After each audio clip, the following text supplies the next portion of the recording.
Hello everyone, welcome to Blue Money, जहां हम बात करते हैं पोर्टफोलियो के बारे में।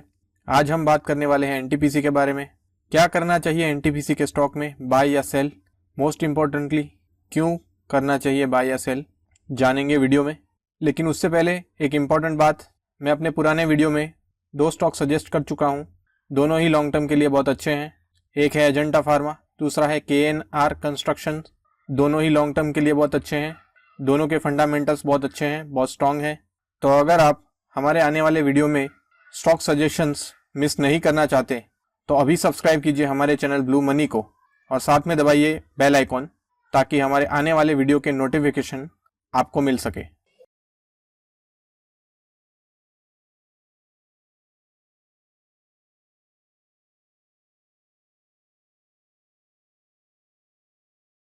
तो शुरू करते हैं एनटीपीसी का फंडामेंटल एनालिसिस स्टेप 1 के साथ। एनटीपीसी का स्टॉक करंटली ट्रेड कर रहा है 97.5 रुपीस के आसपास। स्टेप 1 में अगर बात करें इंटरेस्ट कवरेज रेशियो की, तो इंटरेस्ट कवरेज रेशियो हमें यहाँ पर 3.42 दिखा रहा है। आइडियली इसको मोर देन 3 होना चाहिए, यहाँ पर हमें 3.42 मिल रहा है, जो कि अच्छी बात है। अब बात कर लेते हैं डेट टू इक्विटी रेशियो के बारे में। डेट टू इक्विटी यहाँ पर 1.61 दिखा रहा है। आइडियली इसको लेस देन 1 होना चाहिए, यहाँ पर हमें मिल रहा है 1.61, जो कि एक नेगेटिव पॉइंट होगा। यहाँ पर आपके मन में एक सवाल हो रहा होगा कि सर आपने तो कह दिया कि एक ग्रेटर देन 3 होना चाहिए, दूसरा लेस देन 1 होना चाहिए, लेकिन हमें तो कोई आइडिया ही नहीं है कि इंटरेस्ट कवरेज रेशियो और डेट टू इक्विटी होता क्या है। तो डोंट वरी, मैं आपको एक ब्रीफ आइडिया दे देता हूँ। इंटरेस्ट कवरेज रेशियो यानी कंपनी के पास अपना इंटरेस्ट पे करने के लिए कितना कैश अवेलेबल है, वो हमें इस नंबर से पता चलेगा। इंटरेस्ट कवरेज रेशियो का हमेशा हाई रहना बहुत ज़्यादा ज़रूरी है। जितना हाई इंटरेस्ट कवरेज रेशियो उतनी cash rich company. High interest coverage ratio का मतलब कंपनी के पास इनफ कैश अवेलेबल है।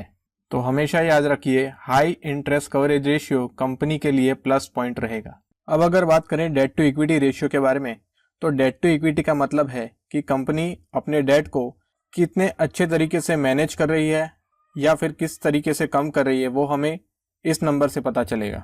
डेट टू इक्विटी रेशियो का हमेशा लेस देन 1 बने रहना बहुत ही ज़्यादा ज़रूरी है।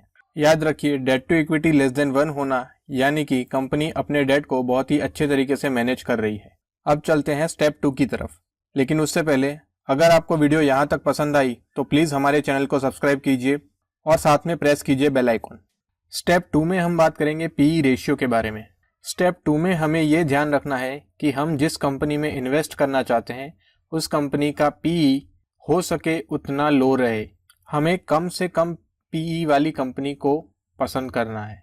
यहाँ पर हम अगर लो पीई वाली कंपनीज की बात करें तो हमें नज़र आती है पावर ग्रिड, एनटीपीसी और एनएचपीसी। यहाँ पर आप पूछेंगे कि पीई होता क्या है, पीई का यूज़ कैसे करते हैं। तो पीई यानी कि प्राइस टू अर्निंग्स रेशियो।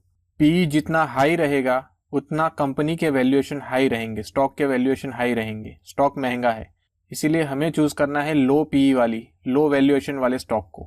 मान लीजिए स्टेप 1 में हमें कोई कंपनी बहुत ही ज़्यादा अच्छी लगती है, कोई स्टॉक बहुत ही ज़्यादा पसंद आता है, तो उस स्टॉक में तुरंत इन्वेस्ट करना है या उस स्टॉक में डिप आने का वेट करना है, वो हमें पीई से पता चलेगा। कंपनी का स्टॉक का पीई ज़्यादा हाई है तो हम उसे तुरंत इन्वेस्ट नहीं कर सकते, तुरंत बाय नहीं कर सकते, हम उसमें डिप आने का वेट करेंगे। यहाँ पर हमें एनएचपीसी ज़्यादा अच्छा लग रहा है, तो एक बार हम एनटीपीसी का फंडामेंटल एनालिसिस कंप्लीट करने के बाद एनएचपीसी के फंडामेंटल्स ज़रूर देखेंगे। अगर बात करें एनटीपीसी की, तो स्टेप 1 में हमें डेट टू इक्विटी थोड़ा सा हाई लगा। स्टेप 2 में कंपनी का पी लो है, तो स्टेप 2 में कोई नेगेटिव पॉइंट हमें नज़र नहीं आ रहा। अब चलते हैं स्टेप 3 की तरफ। स्टेप 3 में हम बात करेंगे ईपीएस के बारे में। ईपीएस यानी कि अर्निंग्स पर शेयर होने वाली कमाई। तो अर्निंग्स पर शेयर हमेशा ग्रो करते रहना चाहिए। किसी कंपनी का ईपीएस साल दर साल बढ़ रहा है, डबल हो रहा है, 3 गुना हो रहा है, 5 गुना हो रहा है, तो इसका मतलब है कि कंपनी उतने अच्छे तरीके से ग्रो कर रही है। एक अच्छे स्टॉक का ईपीएस कंटिन्यूअसली ग्रो करते रहना चाहिए। लेकिन क्योंकि हम इस पॉइंट पर इन्वेस्ट करना चाहते हैं, तो हम बात करेंगे आखिर के 5 सालों की, लास्ट 5 ईयर्स। हम चेक करेंगे लास्ट 5 ईयर्स के ईपीएस ग्रोथ को। तो यहाँ पर अगर बात करें लास्ट 5 ईयर्स के ईपीएस ग्रोथ की, तो 2016 में हमें नज़र आ रहा है 10.92, उसके बाद 10.83, 10.66, 13.88 और लेटेस्ट है 11.72। तो NTPC के EPS में लास्ट के 5 सालों में कुछ खास ग्रोथ नज़र नहीं आ रहा है। अब अगर हम याद करते हैं स्टेप 2 को, तो हमें NHPC का स्टॉक बेटर नज़र आ रहा था। इंटरेस्ट कवरेज रेशियो 6.76 जो कि ओके है, डेट टू इक्विटी 0.66 वो भी ओके है, और PE 6.83 जो सबसे लो नज़र आ रहा है। तो एक बार हम इसके EPS ग्रोथ पर नज़र डाल लेते हैं। तो NHPC के लास्ट 5 साल के EPS की अगर बात करें तो 2016 में 1.85, उसके बाद 2.95, नेक्स्ट 2.45, नेक्स्ट 2.58 और लेटेस्ट है 2.86। तो यहाँ पर अगर 2016 के मुकाबले देखें तो थोड़ा सा ग्रोथ नज़र आ रहा है, और NTPC के मुकाबले स्टेप 1 में इसके फंडामेंटल्स भी ज़्यादा बेहतर नज़र आ रहे हैं। अब बात कर लेते हैं इसके प्रमोटर्स होल्डिंग की। NHPC का शेयर होल्डिंग पैटर्न कुछ इस तरह से है। 2017 में प्रमोटर्स होल्डिंग दिखा रहा है 73.96 जो कि काफ़ी ज़्यादा अच्छा है, 50% से ज़्यादा अच्छा माना जाता है, और लेटेस्ट दिखा रहा है 70.95। थोड़ा सा कम हुआ है लेकिन अभी भी 50% से तो ज़्यादा ही है, तो ये एक अच्छी बात होगी। बात करें FIS की, तो FIS का होल्डिंग 4.52 दिखा रहा है 2017 में, और लेटेस्ट दिखा रहा है 4.27, तो ज़्यादा कुछ चेंज नहीं हुआ है।